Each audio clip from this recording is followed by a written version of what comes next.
తాకట్లో ఉన్న బంగారాన్ని విడిపించలేక వడ్డీల మీద వడ్డీలు కడుతూ ఇబ్బంది పడుతున్నారా? అయితే ఇప్పుడే సంప్రదించండి శివ గోల్డ్ కంపెనీ. మీ నమ్మకానికి మా హామీ శివ గోల్డ్ కంపెనీ. నీట్ ప్రశ్నాపత్రం లీకేజ్ వ్యవహారంపై కేంద్రం కాక్రోచ్ జనతా పార్టీ మధ్య చర్చలు ఎట్టకేలకు సఫలమయ్యాయి.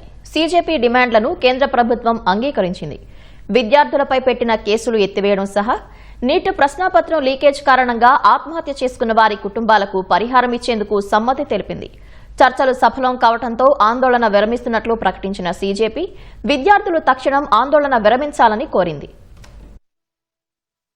నీట్ ప్రశ్నాపత్రం లీకేజీ సహా తదనంతర పరిణామాలపై కాక్రోచ్ జనతా పార్టీ విద్యార్థుల ఆందోళనలతో భగ్గుమన్న నిరసనలు ఎట్టకేలకు చల్లారాయి. ఈ దిశగా కేంద్రం సీజేపీ మధ్య జరిగిన 3వ విడత చర్చలు విజయవంతంగా ముగిశాయి. కేంద్ర మంత్రి పదవికి ధర్మేంద్ర ప్రధాన్ రాజీనామా చేయడంతో సీజేపీ మొదటి నుంచి పట్టుబట్టిన డిమాండ్ నెరవేరింది. తర్వాత ఢిల్లీలోని కాన్స్టిట్యూషనల్ క్లబ్లో కేంద్రం సీజేపీ మధ్య జరిగిన 3వ విడత చర్చల్లో కేంద్ర మంత్రులు జేపీ నడ్డా, జితేంద్ర సింగ్, సీజేపీ ప్రతినిధులు సౌరవ్ దాస్, అశుతోష్ రంకా పాల్గొన్నారు. సుదీర్ఘ చర్చల అనంతరం సమావేశ వివరాలను సంయుక్తంగా మీడియాకు వెల్లడించారు. విద్యార్థులపై కేసులు ఎత్తివేస్తామని కేంద్ర మంత్రి నడ్డా ప్రకటించారు. ఢిల్లీ సహా మిగతా రాష్ట్రాల్లో నమోదైన కేసులను క్రమంగా ఎత్తివేస్తామని హామీ ఇచ్చారు. భవిష్యత్తులోనూ కేసులతో వేధించబోమని స్పష్టం చేశారు. బాధిత కుటుంబాలకు పరిహారంపైనా చర్చించామన్న నడ్డా ఆత్మహత్య చేసుకున్న వారి కుటుంబాలకు అండగా ఉంటామని భరోసా ఇచ్చారు. భవిష్యత్తులో పరీక్షల నిర్వహణ విషయంలో సీజేపీతో చర్చిస్తామని తెలిపారు.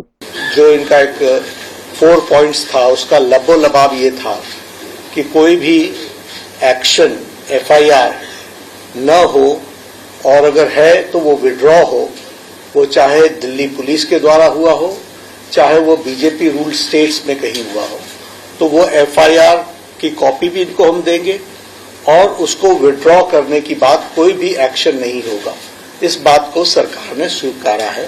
फ्यूचर में भी जो ऑर्गेनाइजर्स हैं और प्रोटेस्टर्स हैं, उनका इस एक्टिविटी के लिए कोई भी उन पर आगे केस नहीं होगा. इस बात को हम लोगों ने माना है. दूसरी बात जो कही गई है वो ये है कि कंपनसेशन के बारे में. तो कंपनसेशन के बारे में सरकार ने बड़े स्पष्ट शब्दों में कहा है कि honourable compensation according to the rules and regulations whatever maximum will be possible that will be given to them. కేంద్రం తమ డిమాండ్లు నెరవేరుస్తామని, మంగళవారం నాటికే గ్యారంటీ ఇస్తామని ప్రకటించడంతో ఆందోళనలు విరమిస్తున్నట్లు సీజేపీ ప్రతినిధులు ప్రకటించారు. ఆందోళనకారులు తక్షణమే నిరసనలు విరమించాలని పిలుపునిచ్చారు. पिछले कुछ दिनों में 3 राउंड डिस्कशन सरकार की डेलीगेशन के साथ हमारे हुए हैं. 37 दिनों से जो हमारा जंतर मंतर पर प्रदर्शन चल रहा था, उस प्रदर्शन की 3 मुख्य मांगे थी. आज तो धर्मेंद्र प्रधान जी ने इस्तीफा दे दिया है, जिसका मतलब है कि हमारी पहली मांग जो है मान ली गई है. हम लोगों की दूसरी मांग थी कि सारे एफआईआर्स जो सारे प्रोटेस्टर्स के खिलाफ फाइल किए गए हैं अभी तक, सिर्फ दिल्ली में नहीं लेकिन सारे बीजेपी रूल्ड और बीजेपी एलाई स्टेट्स में वो एफआईआर्स विड्रॉ हो जाए. सरकार ने वो मांग को भी मान लिया है. जो 1 करोड़ का कॉम्पनसेशन हमने नीट विक्टिम्स की फैमिलीज के लिए मांगा था, उसके लिए सरकार की तरफ से सहमति बन गई है. इसके अलावा हम लोगों ने एक 5 पॉइंट का डिमांड चार्टर भी सरकार के समक्ष रखा था, जिसमें broader educational reforms, exam reforms की बात की गई थी. सरकार से हम लोग लगभग 4 हफ्ते में एक बार फिर से मिलेंगे उस डिमांड चार्टर को लेकर.